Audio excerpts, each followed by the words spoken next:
Update 9.7 will bring a lot of new developments. The curious can get new tanks. The ambitious can take part in ranked battles. For the aesthetics, there will be high-quality models. And for everyone, there are the new versions of the Big World engine and the Overlord map. Watch this review to find out more.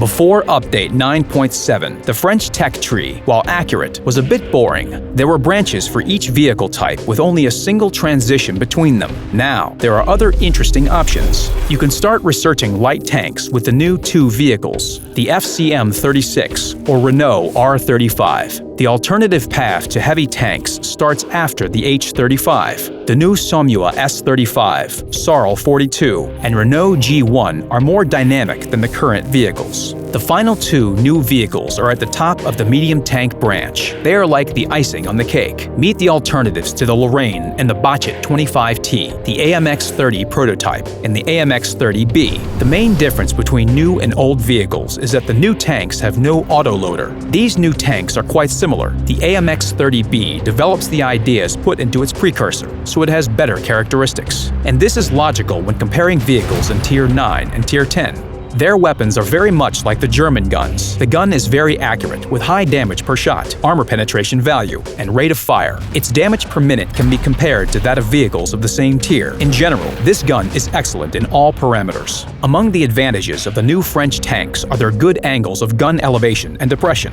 This will allow the vehicle to hide in a hull-down position. The AMX-30B and its prototype are similar to the regular French vehicles in their good overall dynamics, but suffer from inadequate armor. According to their characteristics, they are more useful at medium and long ranges. Thanks to their mobility, they can occupy key positions and deliver fire at the enemy from there. Then, they can quickly scoot away if enemy vehicles approach too close. In close-range combat, the AMX-30B and AMX-30 prototype are very vulnerable. More news on vehicles. There are new, more detailed, high-quality models of the IS-4, E-100, Jagdpanzer E-100, Panzerkampfwagen 4 Auswasch, and ELC AMX. There's also the long-awaited addition to the Soviet array of premium vehicles, a Soviet Tier 8 medium tank, the T-54 first prototype. This vehicle was developed on the base of the T-44. The designers used many components and assemblies of the T-44, but made some changes to improve the armor. The gun is typical to the Soviet vehicles. It has a good rate of fire, with the accuracy and armor penetration value best used for close-range combat. The tank's speed and armor help it to implement this theory. This vehicle is not so dynamic when compared to the T-44. Its maximum speed is lower, but the T-54 first prototype is still quite fast. It won't be a problem to flank the enemy or get behind enemy lines. Thick front hull and turret front armor are noticeable advantages of the T-54 first prototype. The armor is also well sloped. Thanks to its improved protection, the T-54 first prototype is very good for close-range combat. Its armor can withstand hits even from tanks of a higher tier. If one is constantly on the move, one should be able to stay alive long while causing significant damage. Following next in our review, dreams come true. Ranked battles appear in World of Tanks. New Big World version. What does it mean for regular players? Also, a review of the new map,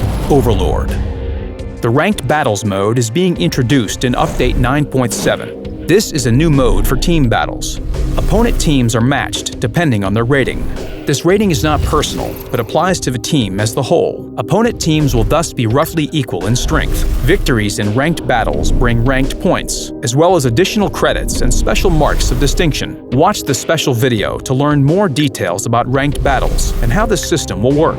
And now, let's proceed with other changes. The Big World game engine was updated to version 2.8.1. There will be no massive changes right now, but the new version of Big World will allow wargaming to optimize some game components and create the base for different features. Many small details were improved and fixed. For example, the hit and penetration marks were reworked. Some interface elements were also fixed. An interface scaling option was added for the support of displays with high resolutions. Also, there are a number of lesser changes. Many SPGs have their view range reduced by 30 to 50 meters. Combat reserves can now be used in the Strongholds mode in skirmishes of the Absolute Division. Let's proceed to the news on map building. two major changes were made to the Live Oaks map. The town was enlarged, being represented as an integrated whole. The approach to the town is now balanced for both teams. More space for maneuvering appeared on the other side of the map, near the railway. The area there was widened to ensure balance. And now, meet the new map, Overlord. The map depicts the coastal area in Normandy, where Allied forces landed on June 6, 1944. The map does not relate to any particular area. This is a generalized character of the area that creates the atmosphere of that place and time. There are cliffs, the sea, and a small town. The beach is covered with anti-tank hedgehogs and barbed wire. Concrete gun positions and pillboxes are mounted on the sea cliffs. These are modeled on the basis of the real emplacements of the Atlantic Wall. In general, map designers developed 50 new objects specifically for the Overlord map. In terms of gameplay, the map is interesting because all areas are used. There is plenty of space for tank battles. 3 directions of approach with their own peculiarities are provided.